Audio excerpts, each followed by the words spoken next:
मेरे दोस्तों, जैसा कि फ्रांस में जो थर्ड स्टेट के लोग हैं वो पूरे पॉपुलेशन के 98% तक थे, पर उनके पास जो है वो फ्रेंच में सिर्फ 50% तक ही जो है वो ज़मीन था। और यहीं पे ये बात ख़त्म नहीं होती है। और मेरे दोस्तों, फ्रांस में जो है वो एक बहुत ही अजीब तरह का कानून था कि जो टैक्स जो है वो सिर्फ थर्ड स्टेट वाले को देना पड़ता है।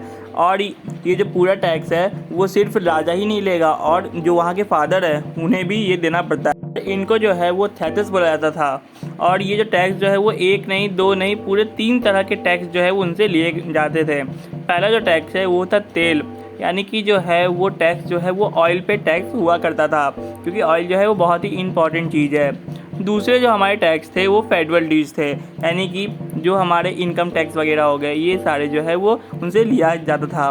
तीसरे जो टैक्स थे वो थे इनडायरेक्ट टैक्स। इनडायरेक्ट टैक्स का मतलब होता है ऐसा टैक्स जो नमक और मिर्ची वगैरह सब पे भी लिया जाता था। और मेरे दोस्तों, ये टैक्स जो है वो सिर्फ थर्ड स्टेट वाले को ही देना पड़ता था, बाकी सब पे जो है वो कोई भी तरह का टैक्स नहीं लगता था। यार ये बहुत गलत है। गरीबों को जो है वो और गरीब बनाया जा रहा था और अमीरों को और अमीर। फ्रेंच में यार यही रूल चल रहा था, इसी वजह से जो है वो प्रोटेस्ट हुआ था। ये भी एक बहुत बड़ा कारण था। तो मेरे दोस्तों, ऐसा आप मत समझना कि जो है वो गरीबों ने प्रोटेस्ट नहीं किया था। गरीबों ने बहुत बार जो है वो प्रोटेस्ट करा था, पर जो फर्स्ट और सेकंड स्टेट के जो मेंबर थे उन्होंने जो है वो हमेशा गरीबों की आवाज़ को दबा दिया था। और जैसे जैसे थर्ड स्टेट के जो आदमी हैं वो लोग भी पढ़ने लगे, तो उसके बाद जो है वो उन्हें भी लगने लगा कि हमें जो है वो इससे छुटकारा चाहिए। तो इस ख़राब समय में जो है वो बहुत सारे फ़िलोसफर आगे आए थे, उनको जो है वो समझाने के लिए कि आखिर ये है वो ये कितना गलत हो रहा है, और उनकी जो है वो दिमाग खोलने के लिए। तो अगर हम लोग सारे के नाम जान लेंगे तो बहुत ज़्यादा समय लग जाएगा।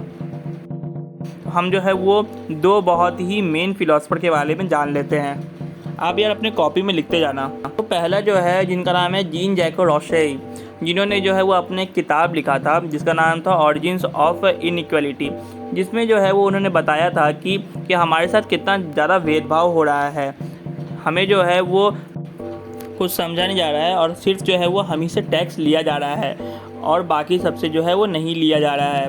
तो जो है वो इसके खिलाफ़ जो है वो हमें आवाज़ उठानी चाहिए। हमारी कहानी के जो है वो दूसरे फ़िलोसफर जो हैं जिनका नाम है जॉन लॉर्के, जिन्होंने जो है वो अपना एक किताब लिखा था, और उस किताब के माध्यम से जो है उन्होंने सबको बताने की कोशिश करी थी, जिस किताब का नाम था 2 ट्रीटीज़ ऑफ गवर्नमेंट। उस किताब में जो है वो लिखा हुआ था कि सरकार ने जो है वो हमारे साथ कितना ख़राब करा, और जो है वो फ्रेंच में क्या क्या चल रहा है, और इसके खिलाफ़ जो है वो हमें क्या क्या करना चाहिए। तो यार दोनों किताब का जो है वो मतलब लगभग सेम ही है। दोनों किताब में जो है वो जो फ़िलोसफर है वो लुइस 16 को ही टारगेट कर रहे होते हैं। तो यार जो 1789 में जो फ्रेंच रिवॉल्यूशन हुआ था, उस समय जो है वो फ्रेंच के राजा लुइस 16 थे। खैर, लुइस 16 की शादी जो है वो ऑस्ट्रेलिया की प्रिंसेस मैरी एंटोनियो के साथ हुई थी। मैरी एक बहुत ही सुंदर और सुशील लड़की थी, जिसने जो है वो लुइस 16 से मिलके ब्रिटिश ने जो कब्जा करा था 13 कॉलोनी, उसको जो है वो छुड़वाया था।